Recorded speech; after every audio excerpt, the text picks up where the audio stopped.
Alright, this will be Altium placing our parts on our printed circuit board. We'll just cover again very quickly. If I want to move a part, put my mouse over the part, left click, keep my mouse button down, I can move my part around. While I have my mouse button down, I can hit my space bar and rotate the part, place it wherever I want, let go of my mouse, it stays there. Now let's look quickly at some properties on these parts. I'm going to double click my part. It'll open up that part. Here's the properties.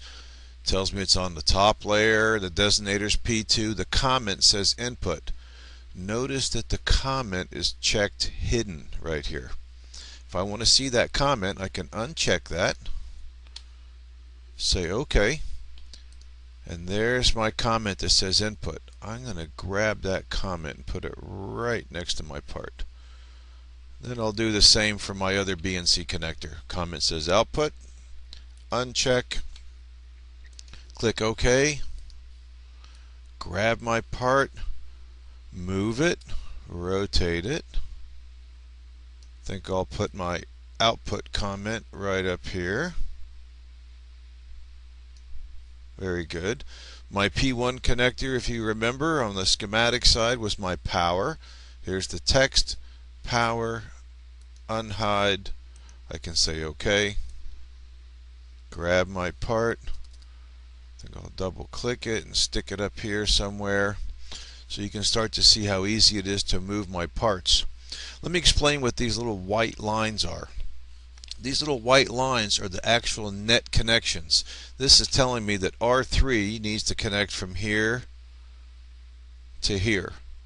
That's where it needs to connect. So if I grab R3 and move it around, you'll see my net connection moves with it.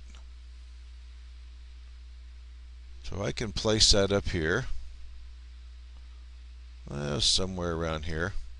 Let's move my op amp up here. Things might get a little tight, so I'm going to just quickly place some parts. Now as I move and place these parts, you'll see that the net connections move with them, and it'll show me how the net connections are going to have to cross. And that'll be important to keep track of.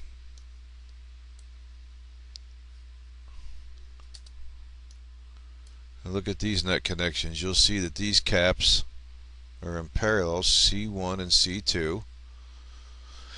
And then I have C3 and C4 and C5. Let's see. C3 is over here.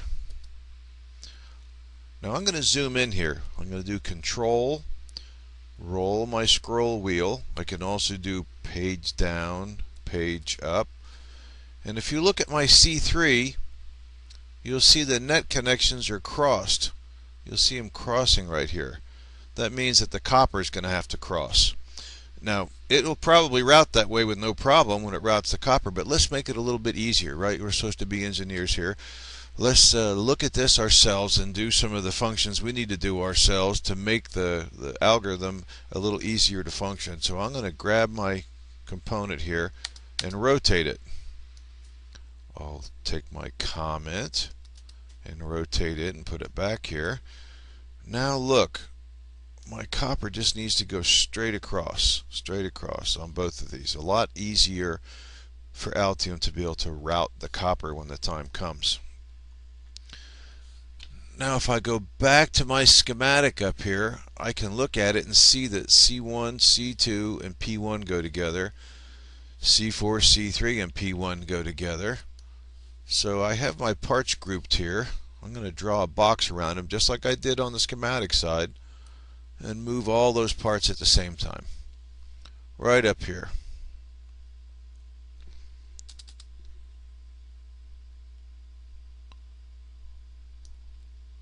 Now I can move my power comment a little bit if I want. Get it out of the way.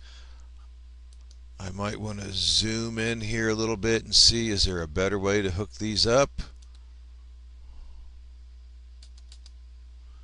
Gee, it sure looks like C1 would lay here pretty nicely if I look at my net connections. C2 I can put here and then move my comment out of the way.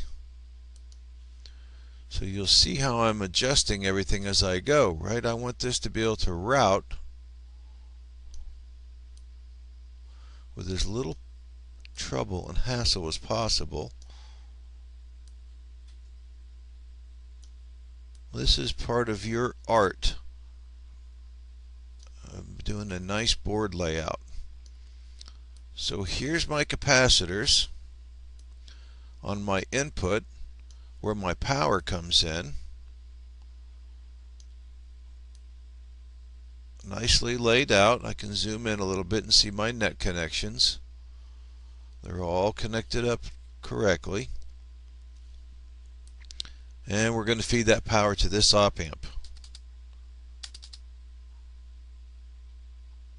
U1. Let me just move that. Now I know I need on my U1 my two bypass capacitors, C5, C6, and my resistors. So let's take a look again at our bypass caps here. There's C5. I'm just going to move it close. Where is C6? We want to move that in there. Whoops, C6 is way out here. We'll just move these parts a little closer so when we zoom in, we'll be able to see everything a little easier. Alright, I'm just going to draw a box, move these closer, zoom in a little. So let's take a look. Here's C5. Where does C5 need to go? Well, I can see my net connections. It wants to go right there. That's fine. I'll take my comment and rotate it so it's easy to read. And C6, where does C6 want to go? Well, I see that it wants to go here. Might be easier to rotate that. Now C6 is right next to its pin. I could put it down here. Alright, have it very close. Remember, we want to keep it close so that the lead resistance and inductance is very small. I'll save, go back to my schematic. Now let me see. R2 is my input, R1 is my feedback. So let's take a look. Here's R2. I know it needs to connect to this connector up here. Let me just rotate that. I'm going to move my U1 and move this R2 designator. I can put this here. I can put U1 right back here. Move this a little closer if I want, right? Now let's see. R1, where does it want to connect? You'll see if I zoom in, you can see the net connections where it's trying to go. Alright, it'll fit right here. And you'll see it's connecting here, connecting here. R4. Well, that'll lay here. Now what happens if I don't put it correctly? What if I put it right here? Again, I can see my net connections have to cross. If I wanted to put it there, it might be a lot smarter to rotate it. Now I'm going to rotate it and put it right up here. I can move my designator again. Move my part up here. There we go. Now let me save all. I'm going to zoom to fit. Here's all my parts. I have all my parts on my board. Everything fits pretty nicely. And here's the shape of my board. So next we're going to want to talk about board shape and layers. For this lecture, this will be good for now. I wanted you to see how to move your parts, rotate your parts, place them on the board, look at the net connections. We've taken care of all that. So let's zoom to fit. We'll do a file, save all. I'm good to go. And I'm going to end this video here, and we'll start next with layers and how we can change layers and move our entire board shape around. Thank you.